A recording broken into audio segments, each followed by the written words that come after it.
en el libro de los Hechos, el libro de los Hechos de los Apóstoles, capítulo 15, el libro de los Hechos de los Apóstoles, capítulo 15, versículos del 1 al 35. Hechos de los Apóstoles del 1 al 35. Hechos de los Apóstoles 15. 15, Hechos de los Apóstoles, capítulo 15, versículos del 1 al 31. Entonces algunos que venían de Judea enseñaban a los hermanos que si no circuncidáis conforme al rito de Moisés, no podéis ser salvos. Como Pablo y Bernabé tuviesen una discusión y contienda no pequeña con ellos, se dispuso que subiesen Pablo y Bernabé a Jerusalén y algunos otros de ellos a los apóstoles y a los ancianos para tratar esta cuestión. Ellos, pues, habiendo sido encaminados por la iglesia, pasaron por Fenicia y Samaria, contando la conversión de los gentiles, y causaban gran gozo a todos los hermanos. Y llegados a Jerusalén fueron recibidos por la iglesia y los apóstoles y los ancianos, y refirieron todas las cosas que Dios había hecho con ellos. Pero algunos de la secta de los fariseos, que habían creído, se levantaron diciendo: es necesario circuncidarlos y mandarles que guarden la ley de Moisés. Y se reunieron los apóstoles y los ancianos para conocer este asunto. Y después de mucha discusión, Pedro se levantó y les dijo: varones, hermanos, vosotros sabéis cómo ya hace algún tiempo que Dios escogió que los gentiles oyesen por mi boca la palabra del Evangelio y creyesen. Y Dios, que conoce los corazones, le dio testimonio dándoles el Espíritu Santo lo mismo que a nosotros. Y ninguna diferencia hizo entre ellos y entre nosotros y ellos, purificando por la fe sus corazones. Ahora pues, ¿por qué tentáis a Dios, poniendo sobre la cerviz de los discípulos un yugo que ni nuestros padres ni nosotros hemos podido llevar? Antes creemos que por la gracia del Señor Jesús seremos salvos, de igual modo que ellos. Entonces toda la multitud cayó, y oyeron a Bernabé y a Pablo, que contaban cuán grandes señales y maravillas había hecho Dios por medio de ellos entre los gentiles. Y cuando ellos callaron, Jacobo respondió diciendo: varones hermanos, oídme. Simón ha contado cómo Dios visitó por primera vez a los gentiles para tomar de ellos pueblo para su nombre. Y con esto concuerdan las palabras de los profetas, como está escrito: después de esto volveré y reedificaré el tabernáculo de Dios que está caído, y repararé sus ruinas, y lo volveré a levantar, para que el resto de los hombres busque al Señor, y todos los gentiles sobre los cuales es invocado mi nombre. Dice el Señor, que hace conocer todo esto desde tiempos antiguos. Por lo cual yo juzgo que no se inquietan los gentiles que se convierten a Dios, sino que se les escriba que se aparten de las contaminaciones de los ídolos, de fornicación, de ahogado y de sangre. Porque Moisés desde tiempos antiguos tiene en cada ciudad quien lo predique en las sinagogas, donde es leída cada día de reposo. Entonces pareció bien a los apóstoles y a los ancianos, con toda la iglesia, elegir de entre ellos varones y enviarlos a Antioquía con Pablo y Bernabé, a Judas, que tenía por sobrenombre Barsabás, y a Silas, varones principales entre los hermanos. Y escribir por conducto de ellos, los apóstoles y los ancianos, los hermanos, a los hermanos de entre los gentiles que están en Antioquía, en Siria y en Cilicia, salud. Por cuanto hemos oído que algunos que han salido de nosotros, a los cuales no dimos orden, os han inquietado con palabras, perturbando vuestras almas, mandando circuncidaros y guardar la ley. Nos ha parecido bien, habiendo llegado a un acuerdo, elegir varones y enviarlos a vosotros con nuestros amados Bernabé y Pablo. Hombres que han expuesto su vida por el nombre del Señor Jesucristo. Así que enviamos a Judas y a Silas, los cuales también de palabra os harán saber lo mismo, porque ha parecido bien al Espíritu Santo y a nosotros no imponeros ninguna carga más que estas cosas necesarias, y que os abstengáis de lo sacrificado a ídolos, de sangre, de ahogado, de fornicación, de las cuales cosas si os guardareis, bien haréis, pasadlo bien. Así pues, los que fueron enviados descendieron a Antioquía y reunieron a la congregación, entregaron la carta y habiendo leída la cual se regocijaron por la consolación. Y Judas y Silas, como ellos también eran profetas, consolaron y confirmaron a los hermanos con abundancia de palabras. Pasando algún tiempo allí, fueron despedidos en paz por los hermanos para volver a aquellos que los habían enviado. Mas a Silas le pareció bien quedarse allí, y Pablo y Bernabé continuaron en Antioquía, enseñando la palabra del Señor y anunciando el Evangelio con otros muchos. Bueno, a veces me han preguntado, Manolo, en esa iglesia, ¿quién manda? Eres tú, ¿no? Y entonces digo, pues no soy yo. Yo soy un servidor de la iglesia. Y bueno, entonces cuando hay algún conflicto, cuando hay alguna situación que hay que solucionar, cuando hay algo que no es una cosa pequeña, sino es algo importante, ¿cómo hacéis? ¿Qué hacéis? ¿No? Y entonces este texto tiene que ver con esto. Aquí hay un problema, que no es un problema pequeño de la congregación, es un problema doctrinal, ¿vale? Porque resulta que hay hermanos convertidos que no han entendido bien el Evangelio y que han salido por las iglesias diciéndole: es necesario que os circuncidéis y que guardéis la ley de Moisés. Es decir, no es suficiente que seáis cristianos, tenéis que haceros judíos para poder ser cristianos de verdad. Y entonces aquí es un problema, ese es un problema gordo, ¿no? Entonces es un problema que la iglesia de Antioquía tiene que afrontar y las iglesias que están abriendo, ¿no? Y entonces, ¿cómo soluciona ese problema? Pues lo solucionan enviando delegados, ¿verdad?, a Jerusalén, reuniéndose los pastores, los apóstoles, los ancianos y discutiendo el tema. ¿Qué hemos hecho en Almuñécar cuando ha habido algún problema? Desgraciadamente los hemos tenido. Siempre hay problemas, siempre los habrá. Pero ¿qué hemos hecho? Nadie me puede acusar a mí de decir: Manolo ha tomado una decisión él solo y hace y deshace cuando quiere y como quiere. Porque no es verdad. Yo, cuando ha habido un problema de verdad en la iglesia, importante para la iglesia, lo que he hecho es llamar a otros, no a mis superiores, porque nosotros no somos la iglesia católica, aquí no hay el papa, los obispos, arzobispos, sino hay otros hermanos de otras iglesias, ¿verdad?, otras organizaciones que están relacionadas con nosotros, y les hemos pedido que viniesen aquí a mediar y ayudarnos. Y esto es lo que encontramos en este texto, ¿verdad?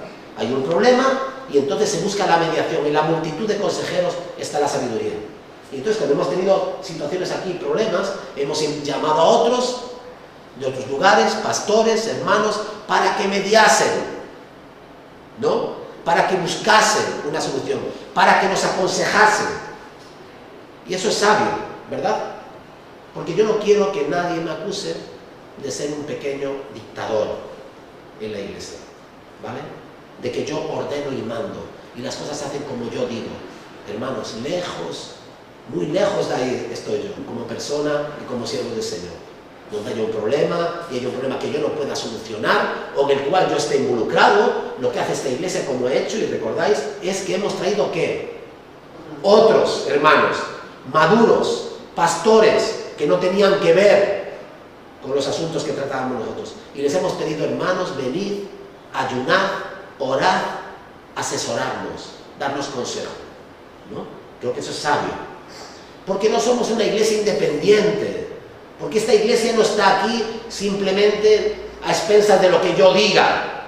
Estamos conectados, estamos vinculados con nuestras iglesias, ¿vale? Esto es un principio muy importante en la iglesia, en esta congregación en concreto y en la iglesia en general debería ser.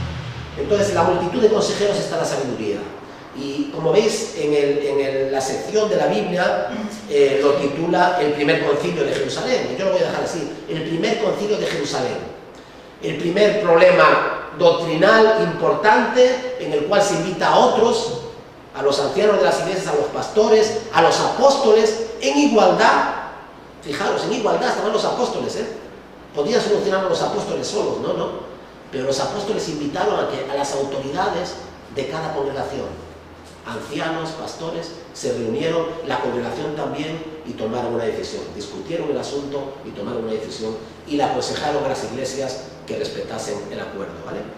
Entonces, Pablo y Bernabé, en su primera misión, llevaron el evangelio al mundo gentil, lo hemos visto. Y de hecho dieron la bienvenida a los paganos, a la iglesia de Cristo. Estos gentiles fueron directamente traídos y entraron directamente por la puerta grande de las congregaciones. Pero los que estaban ya judíos tenían problemas con la forma de vivir, la forma de comer y de vestir de los gentiles, quizás, ¿no? Con estas cosas, ¿no? Y entonces hubo problemas, ¿no? En ese sentido, y tenían que tratar esos problemas. Cuando entraron por la puerta grande los gentiles, los paganos, ni Pablo ni Bernabé les exigieron que se hiciesen judíos. Pero después había otros que decían que sí, no estás completo. Eres cristiano, pero no estás completo, necesitas más, ¿no? ¿Verdad? Y aquí es el problema. El problema siempre es este, muchas veces, en el tema de la religión, en el tema de las iglesias, ¿no? ¿Es suficiente la sola fe para salvarse o hace falta más? ¿Qué hace falta para que un hombre o una mujer sean salvos? Sean libres del juicio, ¿verdad? Venidero, de la condenación eterna, de la separación de Dios. ¿Qué es lo que hace falta? Y entonces lo que predicaba Bernabé y Pablo era la justicia por la fe en Cristo. Confiar en lo que Cristo ha hecho, descansar en lo que Cristo ha hecho. Lo que Cristo ha hecho es suficiente. Su sangre me limpia de todo pecado. Ya no hay condenación para los que están en Cristo Jesús. Es la fe en la obra y la persona de Cristo Jesús, aparte de las obras de la ley, aparte de nuestras buenas obras, aparte de lo que tú y yo puedas aportar a la salvación. Lo único que aportamos a la salvación es nuestro pecado. Entonces, aquellos que decían, no, circuncídate, cumple con la ley de Moisés, ¿para salvarme? No, porque la ley no puede salvar a nadie, ¿verdad? Algunos hombres que venían de Judea enseñaban a los hermanos, si no circuncidáis conforme al rito de Moisés, no podéis ser salvos, ¿verdad? Y lo que estos hombres estaban diciendo es, nadie podía salvarse a menos que se judaizara, a menos que se hiciese judío. Que un gentil debía hacerse judío para ser cristiano. Y según un estudioso, Lenski, todos los gentiles cristianos incircuncisos de Antioquía eran declarados no salvos. Eran cristianos, estaban en un proceso, pero todavía no eran salvos porque no habían sido circuncidados y no se habían judaizado, ¿vale? No estaban guardando la ley ritual, la ley que tenía que ver con todo el comportamiento de los judíos cotidiano. Los judaizantes estaban hablando del pacto mosaico, del Antiguo Testamento, de guardar la ley y guardar todo lo que la ley les pedía que observasen. A menos que los cristianos se hiciesen judíos, no podían ser salvos. Esto es algo muy grave. Esto es algo muy grave. Y aquí ha sido también siempre un caballo de batalla de la Iglesia, ¿no? Porque las sectas nos dicen, para ser salvo tienes que ser de los nuestros. Para ser salvo tienes que hacer esto y lo otro. Tienes que hacer buenas obras. Y la Iglesia dice, para ser salvo solo hace falta tener fe en el Señor Jesucristo. Es solamente la fe en Cristo Jesús. No es poca cosa, No es poca cosa esa. Hay una discusión grande, ¿verdad? Hay un término medio asumido por Pedro. Pedro nunca defendería esta posición. ¿Por qué Pedro nunca defiende la posición de los judaizantes? De que tengan que circuncidarse y tengan que hacer ciertas cosas. Porque a través de Pedro, el Señor había abierto la puerta con Cornelio, ¿verdad? Y con su casa. Y él sabía que Dios estaba obrando de esa forma, ¿no? Entonces, Pedro no iba a pedirle a alguien, a Cornelio, a su familia, que se circuncidara, que guardara la ley. Porque es que Dios había abierto esa puerta, ¿verdad? La ley no salvaba a nadie, ni era un requisito para ser cristiano. Tienen una discusión Pablo y Bernabé pequeña, ¿no? Dice una discusión y contienda no pequeña con ellos, ¿no? Tienen un gran desacuerdo, una disputa, y al final está el meollo de la cuestión. ¿Cómo puedo ser yo salvo? Y si lo traemos a nuestros tiempos y hablamos, si hablases con un testigo de Jehová, te diría, no hay nadie salvo que no pertenezca a la organización de los testigos de Jehová. No hay nadie salvo fuera de los testigos de Jehová. Y ahora dice, ¿y cómo se salva un testigo de Jehová? Un testigo de Jehová se salva haciendo la obra, saliendo por las casas, vendiendo las atalayas, y después ya veremos qué pasa. Porque no hay seguridad de salvación. Porque como la salvación no es por la fe en Cristo Jesús, como no depende de lo que tú y yo hagamos, sino de lo que Cristo ha hecho, hablamos con un católico y nos dice, uy, eso de la salvación, quién sabe, pues habrá que guardar los sacramentos, estar en gracia de Dios, asistir a la iglesia, y eso, quién sabe, la salvación, uno se salve, no, quién sabe, ¿no? ¿Verdad? No hay seguridad de salvación. Y hablamos con un musulmán y dice, ¿y cómo podría usted ir al cielo y encontrarse con Mahoma y con esas vírgenes que le esperan allí, ¿no? Es curioso esto, ¿no? Debe ser un cielo más para hombres que para mujeres, digo yo. Entonces, ¿cómo es el salvo? Pues tiene usted que guardar los pilares del Islam, tiene que guardar el Ramadán, tiene que orar 7 veces al día mirando hacia la Meca, tiene que ir si puede una vez a la Meca, ¿no? Con lo que tú hagas, con lo que un musulmán haga, a ver si se salva, a ver. Y si buscásemos las demás religiones y las comparásemos, nos daríamos cuenta de que son religiones por obras. Es lo que uno hace, a ver si puede alcanzar, a ver si Dios se complace. Y el cristianismo bíblico no es así, no es así. No es judaizar, no es hacer esto, no es lo otro. No, es creer en la persona y en la obra de Jesús de Nazaret, completa, es suficiente. La cruz y la sangre derramada en la cruz del Cordero de Dios es suficiente. Todo lo que hacemos después, lo hacemos para agradar al Señor, por amor al Señor, pero no para salvarnos. Ay de nosotros, Dios nos libre. Pensar que podríamos salvarnos sin el Cordero, y sin su sangre, y sin su sacrificio. Esta no es una religión de obras. Esta es la religión de la obra, exclusiva de Cristo Jesús por nosotros. Y todo lo que hacemos ahora es en gratitud. Y todo lo que hacemos ahora es asombrarnos y maravillarnos ante esa preciosa y maravillosa obra que Dios ha hecho por nosotros, ¿verdad? Y lo que hacemos ahora es andar en buenas obras, ¿verdad? Pero porque Él ha obrado en nosotros, primeramente. Nos dice que la iglesia de Antioquía consideró que esta cuestión de las obras, de guardar la ley, de judaizar, era algo importante y necesitaba una reunión de pastores y de ancianos y de apóstoles. Y se dispuso que subiesen Pablo y Bernabé a Jerusalén y algunos otros de ellos a donde los apóstoles y los ancianos estaban para tratar la cuestión. Capítulo 2, ¿verdad? De camino informaron a las iglesias que se iban encontrando en Fenicia y en Samaria cuál era el problema. Era un problema grave. Porque la justificación por la fe, la salvación por la fe en Cristo Jesús, no es cualquier cosa. No es si damos palmas en la iglesia o no damos palmas. No es si creemos en el don de lenguas o no creemos en el don de lenguas. La justificación por la fe es el pilar del fundamento, la base de lo que somos.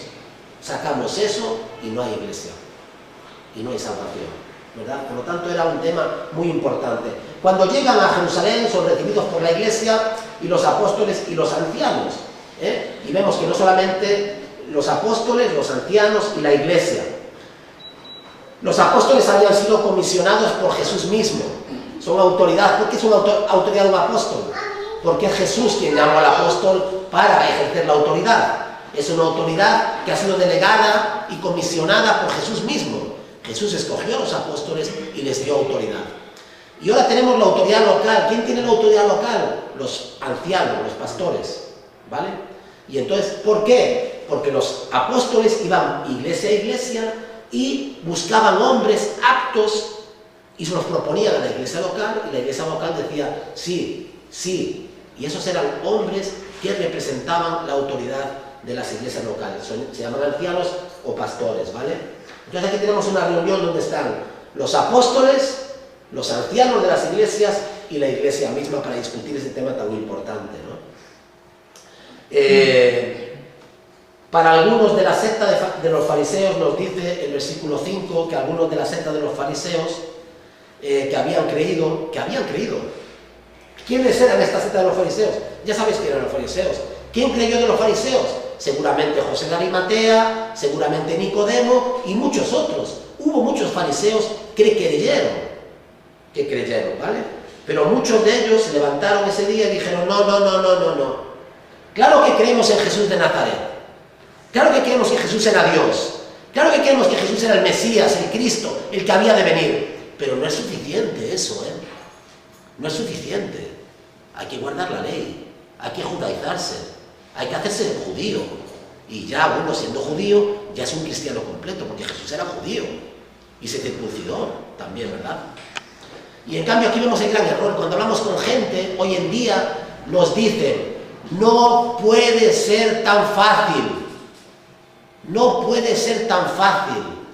¿Cómo va a ser tan fácil como creer en Jesús de Nazaret? ¿No hay que hacer nada? ¿Vosotros no hacéis nada más? Y dicen, no, nosotros hacemos buenas obras después, pero no para salvarnos. Ese es el mismo problema. No podía ser tan fácil. Había que guardar la ley, había que circuncidarse, etcétera, etcétera, ¿verdad? La sola fe a la gente parece que le sabe a poco. A poco. Lo que Cristo ha hecho en la cruz parece que sabe a poco. Pero ¿qué más puede hacer Dios por nosotros? ¿Qué podemos hacer nosotros por Él? ¿Qué podemos nosotros poner a los pies de la cruz que pueda impresionar a Dios? Cuando Dios lo que ha entregado es a su Hijo unigénito para que muriese en la cruz por nosotros.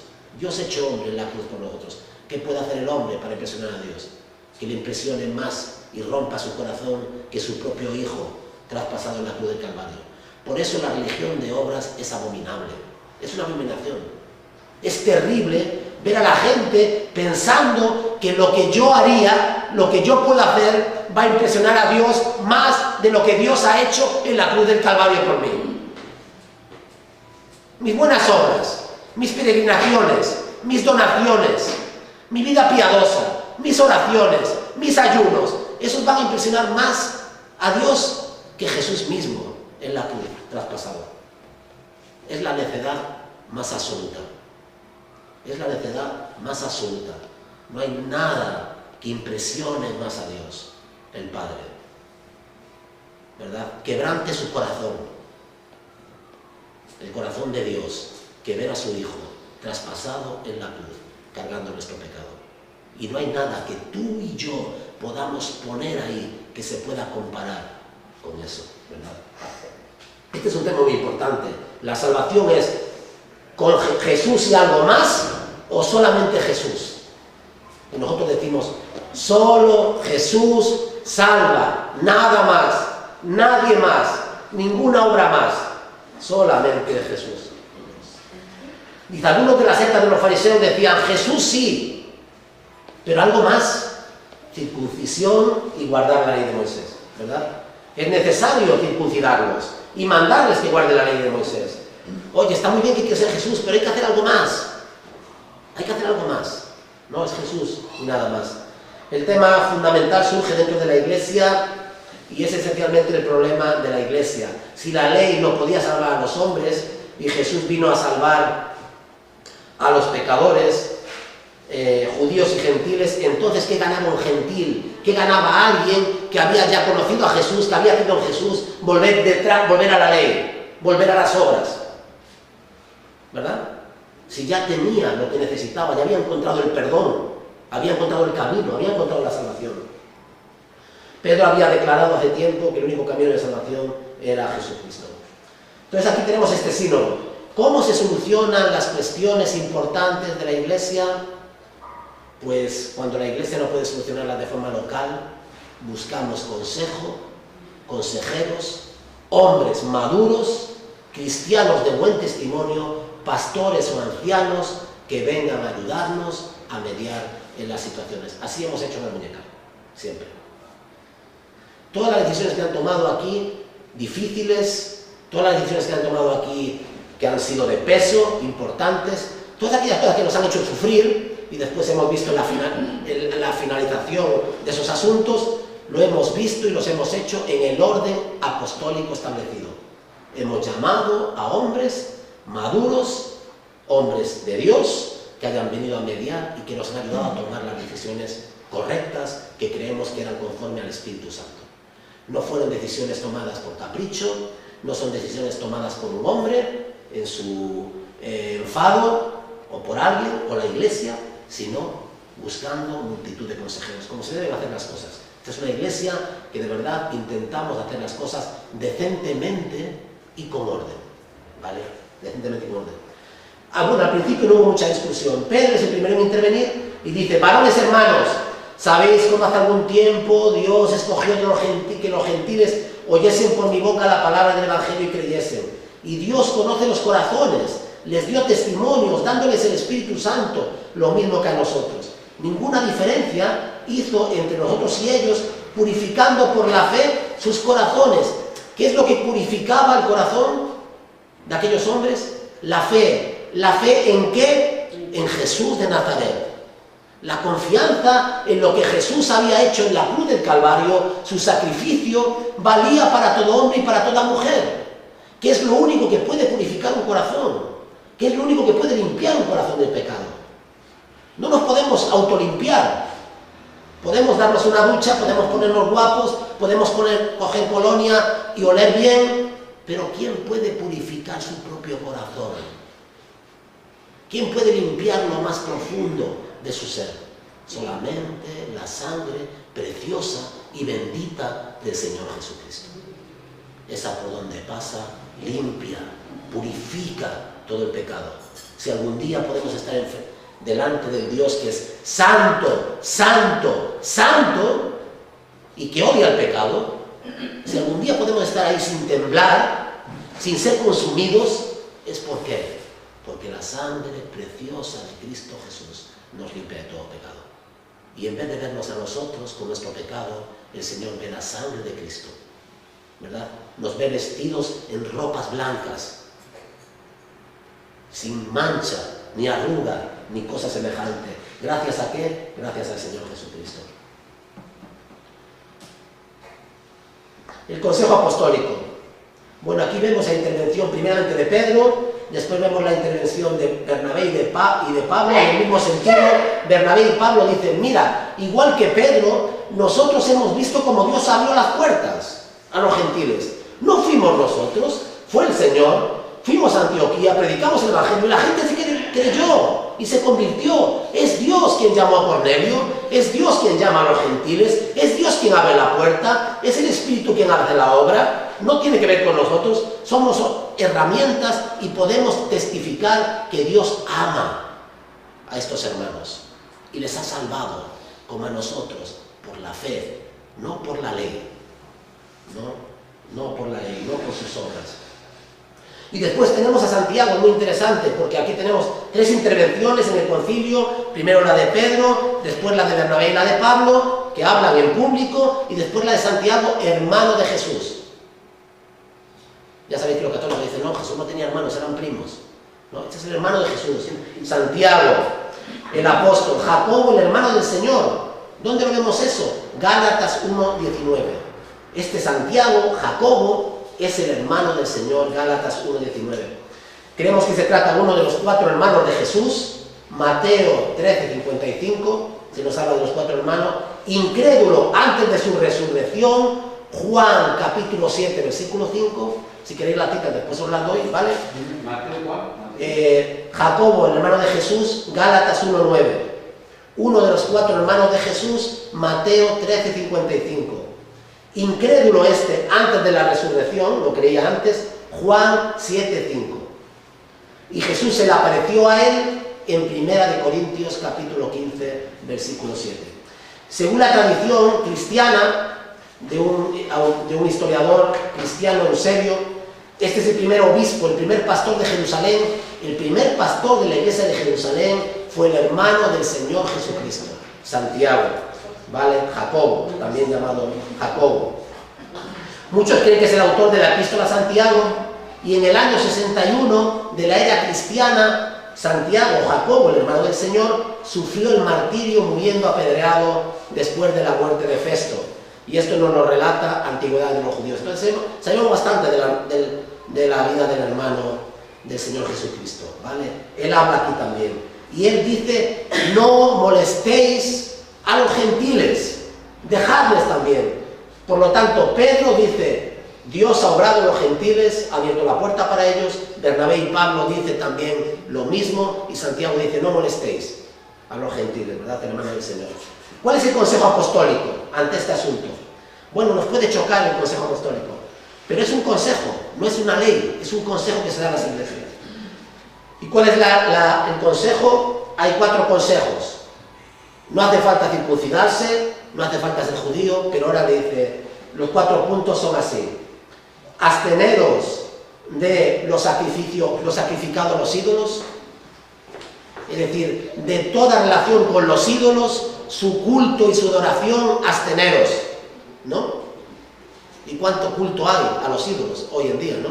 No solamente a los ídolos de madera y de piedra, sino también a los ídolos del dinero, del éxito, del trabajo, etc. Absteneros de los sacrificados a los ídolos, absteneros de la relación con los ídolos, ¿verdad? Este es un asunto que va a tratar el apóstol Pablo en 1 Corintios, más seriamente, ¿no? Y más ampliamente, ¿verdad? Otro, absteneros de sangre, es decir, para que, como es un tropiezo para nuestros hermanos judíos, que ya comáis cerdo y comáis otros alimentos que ellos no comen, y están en la iglesia también, absteneos de comer cosas con sangre, ¿vale? Es un consejo. ¿Para qué? Para no incomodar a los hermanos que están en la iglesia, ¿vale? Si aquí hubiese alguien que tuviese un problema con algo muy específico, ¿vale? Igual nosotros también haríamos bien, igual no hacerlo delante de él, ¿no? ¿Vale? Por ejemplo, si tuviésemos a alguien que hubiese tenido problemas, no sé, me imagino cualquier cosa, ¿no? Con el alcohol, por ejemplo, ¿no? Y nos dice, por favor, hermanos, cuando comemos en la iglesia, no bebáis, porque es que me sirva a mí de tropiezo, esto me pone, ¿no? Pues nosotros debemos decir, hermano, vamos a tomar este acuerdo. Bebemos en casa, en la iglesia no, porque a este hermano esto le sirve de tropiezo, es un problema para él. Y esto es el consejo aquí. Para los hermanos judíos de la iglesia, que ya saben que coméis de todo, ¿no? Y aunque sabemos que esto está ahora, la visión, recordáis la visión de Pedro, ¿no? Pero bueno, para esos hermanos que todavía están ahí, que son débiles en esto, no lo hagáis. Entonces el consejo, ¿vale? Y dice, de ahogado tampoco. Si algo se muere ahogado, no lo comáis, porque eso le parece muy mal a los hermanos judíos, de trasfondo judío de la iglesia, ¿vale? No lo hagáis. Y de fornicación. Por lo tanto, ahí tenemos comer alimentos que habían sido ofrecidos a los ídolos, es un asunto que tratará Pablo en 1 Corintios, el tema de la sangre, entendiendo que se refiere a comer alimentos con sangre, mejor no lo hagáis, vais a ser tropiezo para hermanos de la iglesia, estas cosas no las hacemos nosotros ahora, pero era un consejo que la iglesia dio, ¿verdad? Para poder convivir bien los hermanos en aquel momento. Abstenerse del ahogado, no comáis. Sabéis que los testigos de Jehová siguen diciendo lo de la sangre de aquí, pero esto no tiene sentido, ¿vale? Las transfusiones, aquí está hablando de alimentos, ¿vale? De comer cosas con sangre, no de hacer transfusiones de sangre, ¿vale? Y después nos habla de la fornicación. Y claro, es que el tema sexual es un tema muy importante también en la iglesia. La iglesia debe guardar la santidad de la iglesia. Bueno, no solamente en el tema sexual, sino en el tema de la lengua, en muchas cosas. La santidad no es un tema solamente relacionado con el tema de la sexualidad, pero aquí el tema de la sexualidad es importante porque en el mundo del primer siglo las fiestas a las divinidades, las fiestas que había, casi todas estaban acompañadas de prostitución sacerdotal. En los templos se prostituían mujeres como sacerdotisas, y las fiestas muchas veces a un dios acababan en casa con claro, ¿no? Con venga, ¿entendéis? Y entonces a la iglesia le dice, cuidado, vosotros que venís del mundo gentil, vosotros que hasta ahora habéis hecho esas cosas, no está bien. El hombre debe tener relaciones con su esposa dentro del matrimonio. Los cristianos tenemos que guardar, ¿verdad?, esa forma de vivir donde seamos ejemplos para otros. No vale todo. Cuidado, guardaros de la fornicación. Y en la iglesia es igual. Hoy en día esto es totalmente válido. Relaciones en su contexto, en el contexto que Dios ha establecido dentro del matrimonio. Cualquier relación fuera del matrimonio es algo que Dios aborrece. La relación matrimonial, sexual en el matrimonio es una bendición para el matrimonio, para la pareja. Fuera es algo que no es lícito para la iglesia, en la iglesia, y que la iglesia debe guardarse. En el mundo todo vale, en la iglesia no. En aquel tiempo en el mundo todo valía, más que ahora, os lo puedo asegurar. En la iglesia no, en la iglesia no, y debemos guardarnos de estas cosas también, ¿vale? En concreto de esta cosa, ¿vale? Esto sigue en vigor para nosotros. El acuerdo es tomado, se envía una carta y se envía a Judas, a Barsabás y a otros, ¿verdad? Con el decreto, con la carta, y a Bernabé y a Pablo para que la expliquen, ¿no? Y se manda de nuevo a Antioquía, se va con el acuerdo y se dice, mira, hermanos, no os preocupéis, la salvación, sois salvos, porque la salvación es por fe. No es Jesús y algo más, es solo Jesús. ¿Has creído en Jesús? ¿Has rendido tu vida a Él? ¿Te has arrepentido de tus pecados? ¿Te has abrazado a sus pies en la cruz del Calvario? Su sangre te limpia de todo pecado. ¿Crees tú todas estas cosas por la fe? ¿Crees que resucitó al tercer día? ¿Que está sentado a la diestra de Dios el Padre? ¿Que intercede, que ora por ti? ¿Que está contigo todos los días su Espíritu hasta el fin de los tiempos? ¿Crees que vendrá en gloria y juzgará a los vivos y los muertos? ¿Crees que podrás mantenerte aquel día en pie, enfrente a Él, sin temor, porque has sido salvo? ¿Crees que podrás disfrutar de Él por toda la eternidad, en los nuevos cielos y la nueva tierra, donde ya no hay pecado, donde ya no hay muerte, donde ya no habrá más lágrima? ¿Estarás allí? Si estás allí, si estaremos allí, es solamente por fe. Es por haber creído en lo que Él ha hecho, en quién es Él, ¿verdad? Esa es la salvación, ¿verdad? Llegaron a Antioquía y dijeron, no os preocupéis, no hace falta que os circuncidéis, no hace falta haceros judíos, hace falta que creáis en el Señor Jesucristo con todo vuestro corazón. Pero ahora os damos cuatro consejos, ¿verdad? Absteneos de comer con sangre, para no ser tropiezan los hermanos que están con vosotros, que es un problema para esto. Absteneos de comer ahogado, ¿verdad? Absteneos de fornicación también, ¿verdad? Y ahí tenéis esos consejos, ¿no? Judas y Silas, que eran profetas, se quedan allí y exhortan a los hermanos con abundancia de palabras, les confortan, y luego de haber pasado cierto tiempo regresan a Jerusalén. Pablo y Bernabé se quedan en Antioquía enseñando la palabra de Dios y evangelizando. Hermanos, ¿cómo solucionamos los problemas? En la multitud de consejeros está la sabiduría. Como recuerdo, las decisiones se toman en esta iglesia colegiadas. Ha venido José de Segovia, recuerdo, de Madrid, ha venido de mi misión el vicepresidente de mi misión, ni más ni menos, a esta iglesia para tratar asuntos. Ha venido Peter Bonstra, Antonio, ¿recuerdas? Pastor en Holanda. Aquí ha habido, cuando hemos tenido un problema gordo, 3 pastores que nos han visitado durante un año en diferentes ocasiones y han tenido entrevistas y han orado y han ayunado y al final han tomado una decisión, ¿verdad? Así es como tomamos las decisiones importantes y trascendentes en esta congregación. No es un capricho del pastor, ¿eh? No es que el pastor dice, el pastor ordena, manda. No, hay quien manda en Manolo. No, aquí mando lo que mando. Pero yo aquí soy un servidor, un siervo, y vengo a servir a la iglesia. Y cuando yo no puedo, con alguna situación, con algún problema, lo que hago, espero que sabiamente, es enviar a otros para que también. No son mis superiores, ¿eh? Yo soy uno, igual que los demás, pero invito a otros para que vengan a ayudarnos. Y quiera Dios que no tengamos que llamar a gente, ¿no? ¿Verdad? A otros hermanos, ¿no? Y que podamos solucionar, como hacemos generalmente, los problemas de la iglesia nosotros mismos, ¿no?